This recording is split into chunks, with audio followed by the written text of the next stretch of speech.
Tina Chancey, and this is Rachel Isaacson. Tell us about how you started playing recorder. Oh, okay. Susanna Cooper was my teacher growing up, and she started with my brother when I was 4 and he was 8. Yeah. And she had a huge studio of people taking lessons, and I just fell in love with recorder from age 4. I fell completely in love with it. She wouldn't let me start until I was 7. So I had to wait 3 very long years. Oh, no. Yes. But when I started, I was ready, and I just took off, and I love it. I still love it. I like what you were saying about the character of this piece. Tell me a little more.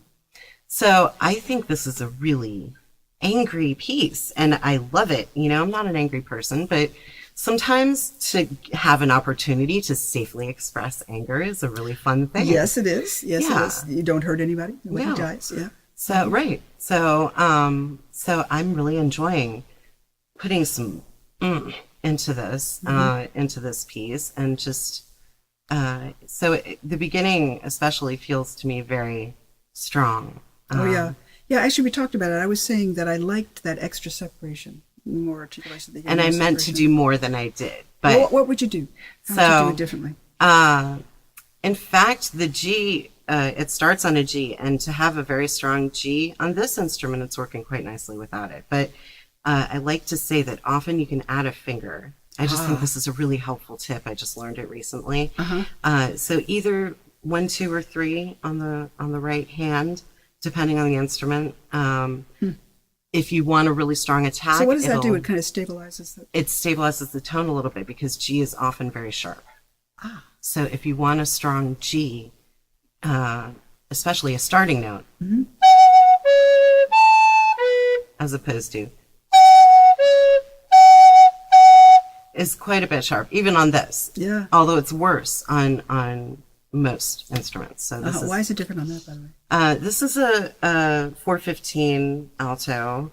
It's a Behag Gibbons, and it's definitely my nicest instrument, and I'm really happy to play it with you. So, so you're looking for extra articulation at the beginning, which gives that anger. Exactly. So that extra finger is helpful.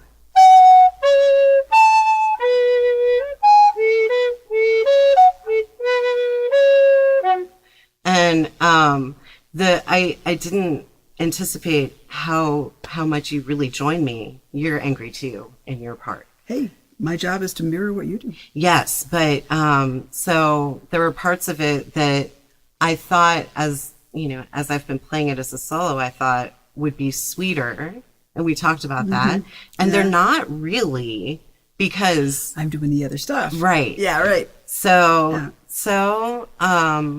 that, it's something I should have anticipated more. I should have really looked more at the score and seen how the parts compare and contrast and how they work together. That does give us a good idea of articulation. Just that. So it was, and I'm not going to beat you up, but there, a lot of folks just look at their own part, and especially something imitative like this. It's a good question. There are times that you feel that you're sweeter, but my part isn't. Right. So are we going to contrast? Or instead of, are we going to copy each other in some way? Are we going to mirror each other? Right. That's I don't know. It's a good question. Yeah. It's a good question. So my favorite thing to do is find more questions with something like this. So I'm not upset with myself as much as this is something I didn't think of before. Absolutely. Yeah. This is fun. This is it's music. It is. I hear people who feel personally guilty that things happen or don't happen, and I've got to say it's just music. Yeah. And once I had a potential roommate, and he was a Pentagon guy, and we were talking about the differences between our livings, and I said, without really meaning to say it, I said, well, at least when musicians bomb, nobody dies. And he laughed. Oh, good. That was, we had a wonderful time as roommates, but it broke the ice, I'm sure. Well, and it's true though. I mean, there's nothing to feel bad about. You're just really trying to get closer to the music. Yes. And so where in this do you think it's sweeter? I was thinking when the theme comes back, but in a higher register and with higher notes, and measure 34 and 35. I was thinking that would be really sweet, but you're still angry. So.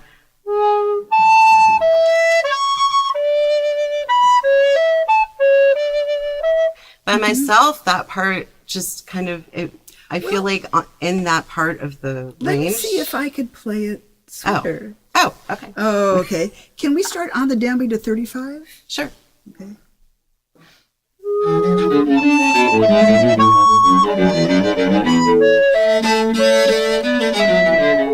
Actually, I like that. Yeah. I do. I'm sorry I cut you off. But. Oh, that's okay. Sure. Now, what I'm doing to play it sweeter is I'm phrasing a little bit more. You know, it's tempting to go. Yes. And just do that. I said it's angry. I'm holding the first of every four just a little bit more. And that dances just a little bit. Yes. Yeah. So I like to do that too. Eighth notes don't necessarily mean that they're all the same. I think that's a really important detail of articulation. Yeah. Just because it's all written rhythmically equal does not mean it should be played that way. Not at all. No, as a matter of fact, you were saying that you wanted to do some rhythmic things with that last run, right before we ended. And I noticed that it's written so that you've got slurs 2 and 2. Right. Though my part doesn't have 2 and 2. And that makes me wonder whether the slurs are original. Okay. So good. I was wondering that too. Yeah. One of the things you'd want to do besides check that bass part is look at the original, which I don't know is on IMSLP. I'm not sure either. But if it's not, I think that there are places where you can find it. Okay. Because it's a print. And since it was published, I'm sure that it's been found and republished. But let's assume for the moment it's not published with slurs. So what are some of the things you would do? I would try to play it with no expression, although I find that really hard. But I would try to play it with no expression to really try and understand where it wants to go, where the articulation and phrasing want to go. So, and I'm still doing the slurs.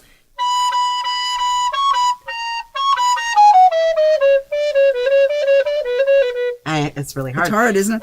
Yeah.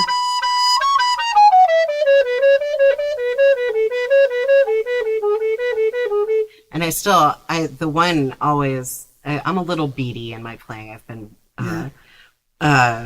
chastised as such, a little too beady, especially with Renaissance music. But with Baroque, I think it's okay. That I accent the one too much. Yeah. What would you do instead?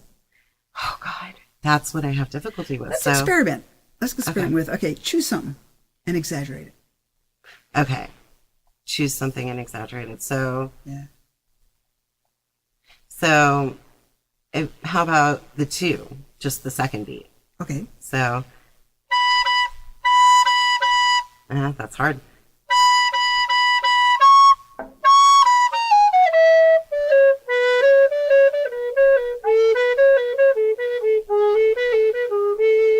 So, I'm trying to.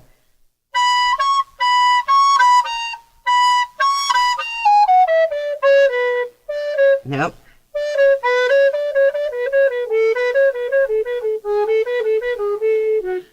Well, the interesting thing is that I hear you and I can tell what you're doing, but I've never heard anybody do that before. Because it's really hard. I'm not sure what musical thing it supports, though. I'll tell you one thing.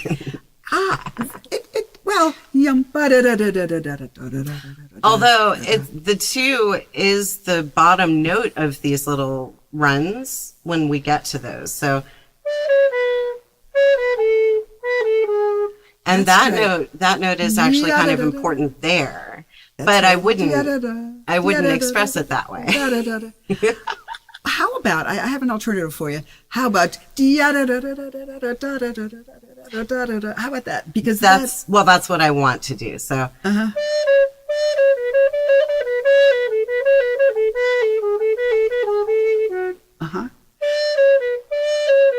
But the question is, do we want dia da da or dia dia as it's written, which is not even what I was doing. I was doing dia da da because that's my standby. It's your default, isn't it? Yeah, it's kind of my. It's yeah. So with Baroque music, it's the default. It's like autopilot. I remember, it's been interesting to write these articles and work with recorder players because I'm not a recorder player, but I had one around, for 25 years. And so I have these things kind of in the back of my head. And I kind of remember Scott saying things like, you wouldn't want to do dia da da dia da da dia da da. Oh, he said you wouldn't? No, but what you'd want to do is something that makes it into a whole bar rather than half bars. Because dia da da dia da da is half bars, right? Da da da da da da da da.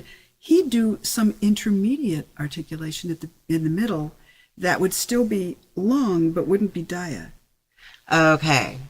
Dia da da diddle da da dia da da diddle da. Oh, Maybe I see. some type of thing where the second one would also be paired, but would be a different type of pair. Okay. If that wouldn't work for you, that particular one, what would you think of doing? To be perfectly honest, I don't necessarily think of which particular articulations I'm using. It's a weakness as a performer and as a teacher, and I understand that it is. You think you need to think of the exact I should, yes.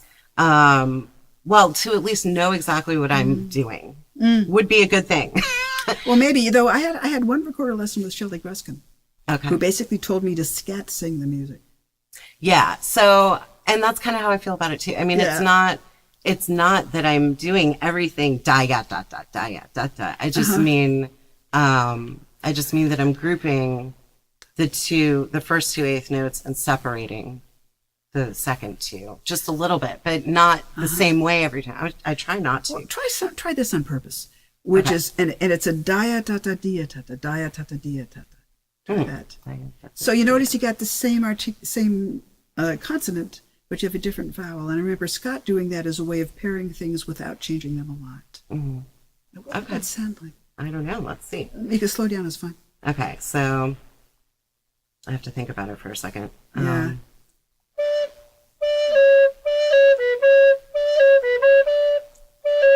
So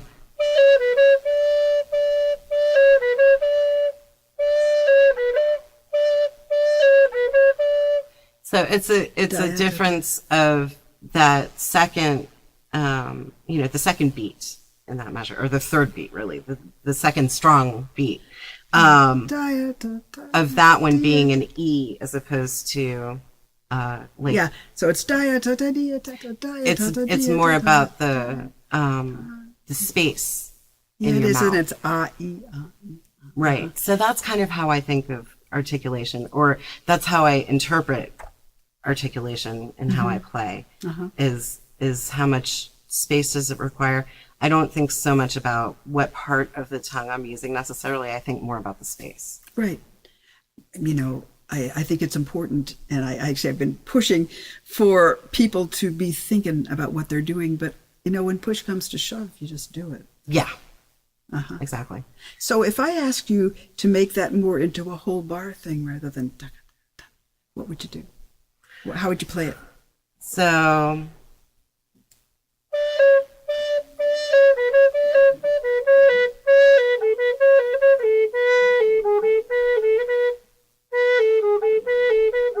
I have to do it more with timing. Yeah. Da, da, da, da, Well, I'm trying to make sure my tongue is in the right place, so it takes a minute for me to really think about, because I don't usually think about this.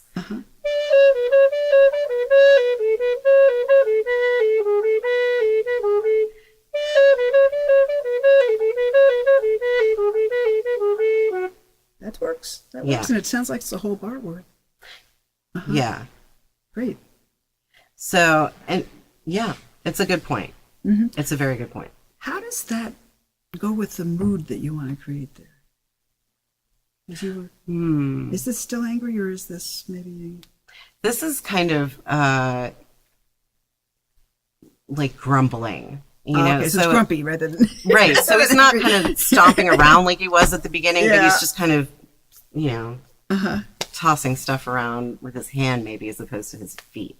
Okay. So now this is the only time so far, and we're only doing part of this But this is the only time so far that he has that particular figuration. The other figuration, he has the scales, and then Yeah. And that last one, the skips are so big they really do, they support that angry thing. Yes. So, is that what you're talking about? Yeah. Yeah. And I find, and maybe this is another default that I shouldn't use so much, but when I see eighth notes grouped that way, with one really standing out and three grouped, I kind of, so da da ya da da ya, but maybe that's not what should be done. And in fact, I heard recordings where those are much more staccato. So, oops. Do them again grouped, would you? So,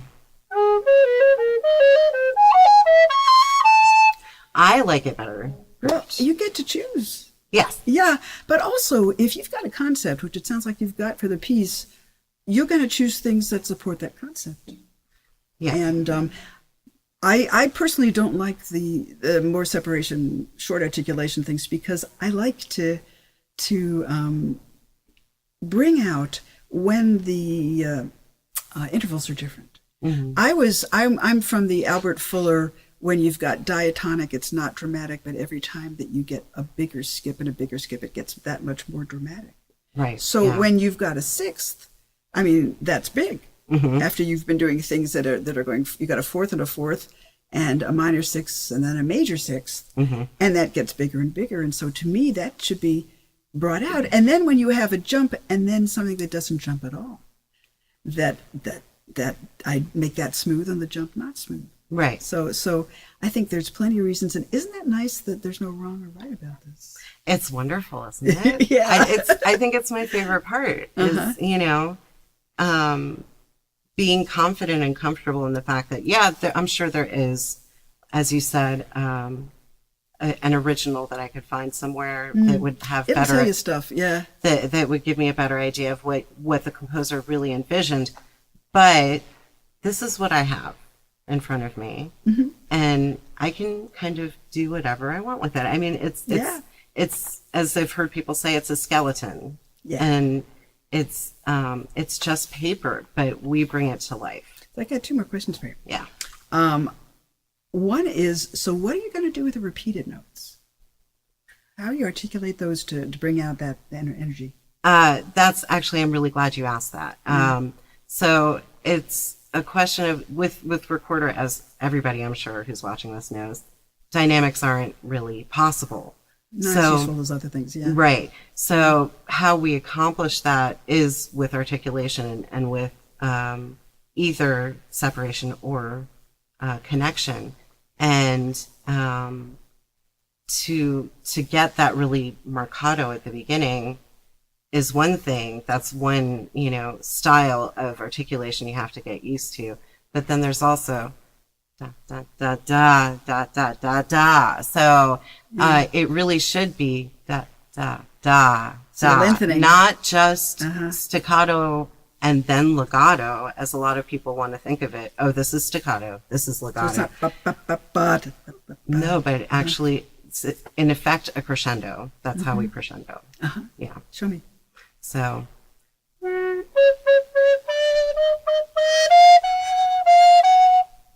That's what we were just talking about. Yeah. Yeah. And you get the idea. Yeah. But it's that idea of crescendo is a really useful.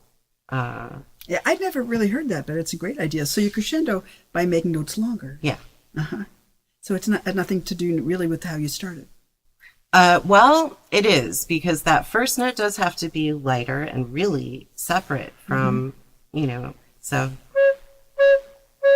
And actually, you had mentioned Scott's article, and there was something in particular that stuck with me, which was he talks a lot about ending notes. And it's like a hot button issue with a lot of recorder players. Some people feel very strongly that you shouldn't end notes ever. Just with your tongue, you shouldn't stop them. So because it allows the instrument to ring out, you know. So that's how you accomplish a very light, short staccato, but you're not using. You're not cutting it off like that. Right. Boy, lots of variety. Yeah. Yeah. I got it. And my last question is, there's not a single ornament in here, but this is French Baroque, so how come? And that's a trick question. Oh, that's a trick question, and I'm probably gonna fail. Not necessarily. What do you think? Okay. Well, I mean, there are a couple. There's two trills written in. Yeah, not in my pages though. I'm not sure. Honestly, I'm not sure. If this composer, if you just knew to ornament his things a certain way during the time period, I don't know. See, my thought is that this is an alla breve, and it's in parentheses, it's a fuga di capella. So it's Italian style sonata movement rather than a French style suite movement. So I'm thinking that maybe was a that's trick why. question. Thank you. Yeah. No, it's okay. and it's very much more like a fugue than any type of dance movement. And because of that, I'm looking around to see where there would be an ornament. Yeah. Where do you put ornaments? You put them in cadences. Where else? Oh, so I mean, this one I really wasn't tempted, and I am tempted to throw in ornaments in a lot of things. Yes. So I restrained myself. But it also really doesn't need much. Good point. Yeah. Yeah, it just doesn't.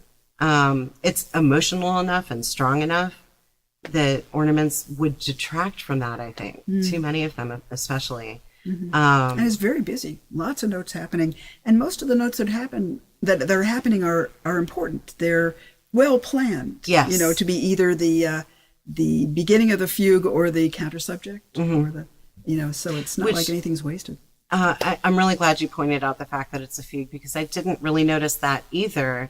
And I didn't really take it in that it is a fugue style because, again, I didn't look at the score.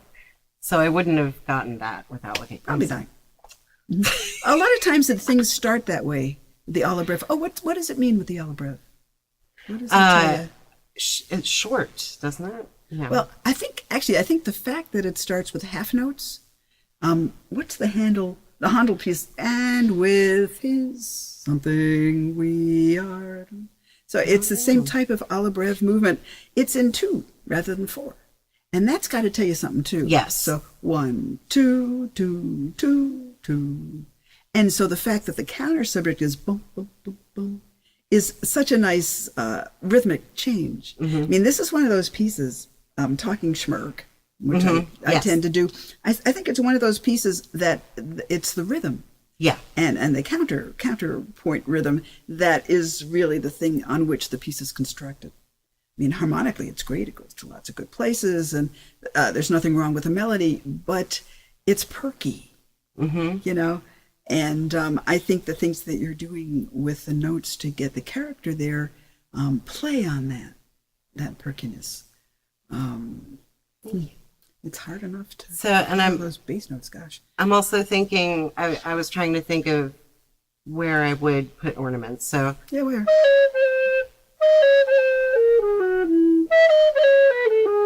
I would just add little things like that if I felt the desire to, because I love them. I just love little mordants, and I throw them in lots of things. Well, remember, every time you do that, it means that the person who plays the other part has to adjust in some way. Oh, well, if you do anything, because if you're moving things around, that's true. If they're doing, I usually do it in country dancing, so I think it's okay. Yeah. I accompany country dancing. Yeah, me too. Yeah. Which doesn't mean it's always bad. And that doesn't mean it's necessarily bad at all. But just to realize that the other part might. It's a good thing to think of. Respond in some way. Good. Oh, I do see an ornament. I see one. Bum, Yeah, there are a ba-da-dum, couple. ba-da-dum, ba-da-dum, bum, ya-dum. Yes. Ah, Where, I'm sorry. Yeah. it's on the In third. 52, 53. That's right. Yes. I think I did. I did that. Oh, I think you did And too. I would just play it as a mordant and not a full trill. It's too short, you know. So a lot of people see that T, that cross, and they think Everything. a full trill And then they get with a in trouble. partitura. And no, there's no time for all Yeah. that. So just a little ba-dum. Yeah, a flip. Yeah. Yeah. A yeah. flip. Okay. So maybe more places like that are good Yes. for ornaments. Yeah. Okay. So yeah, other than getting a sense of character for the whole piece and not doing it all the same, which I like very much, that different parts of the Alabrev fugue character have different characters, but also that you're changing the articulation of some of the fast parts, and then all your 16 runs aren't going to be the same because they're different shapes. And it's funny, you're kind of apologizing to me. They say, "Well, I don't do this the same way all the time," and everybody, and I'm so glad you don't. Thank you. Good. You bet. Well, thank you very much. Absolutely my pleasure. Yeah. Thank you so much for having me. This was really, really enlightening and insightful and wonderful.